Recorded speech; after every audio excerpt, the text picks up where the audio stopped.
He puts on his glittery jacket, looks in the mirror before he leaves the house, says goodbye to the dog, and there he is, the Noddy Holder tribute act, on his way to Lancaster University's Freshers' Week ball. It was his wife who first suggested it. Lookalike agencies were big in the 80s, and people had been saying it for years since he arrived in the school playground as a 13-year-old, the morning after Slade had been on Top of the Pops playing 'Cause I Love You.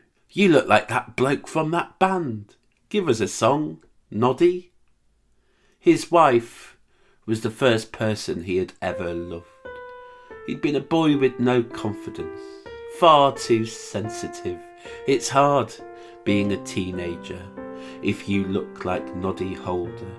And there she was, the first person he saw on the first day at teacher training college. The person in charge of the course randomly allocating pairs. Why don't you work with you? And they've not left each other's sides since. And it was her who said, embrace the sideburns. She knitted him a jumper. She came home one day with a hat she'd found.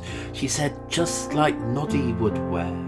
With the gear together, he started to feel like he could do anything. And you should have seen him the first time he did karaoke, singing Come and Feel the Noise.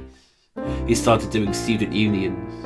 A couple of songs to a backing track and everyone was delighted, and then he did the supermarkets, an occasional summer fete. He thought about writing a letter to ask permission, but a cease or desist would have broken his heart. This is what I do now. Sometimes at the weekends he starts to admit to his friends. Sometimes I get in the car and I go somewhere and I pretend that I'm Noddy Holder.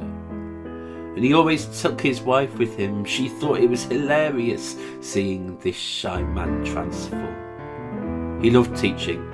He did it all of his life, and he was good at it. And when he retired, he got bored of just being at home. It broke his heart when he thought of the kids who had no one. I could keep making a little difference to one or two, he thought, but he couldn't find a school who would employ him. Head teachers are so young these days. The last thing they want is someone who knows more than they do. And again, it was his wife who suggested it. Her friend's son, Gavin, does supply. So he signed up to an agency and he loves it. Sometimes he still puts the outfit on and shouts, "It's Christmas." He's very popular at the local school nativities. Come and get a selfie with Noddy Holder. It's just a bit of fun, only for charity these days, or if there is a fee, he'll spend it on something for the family. We made this life, you and me. We have made people happy. If it wasn't for you, I don't know who I'd be. If it wasn't for you, I would have never been Noddy.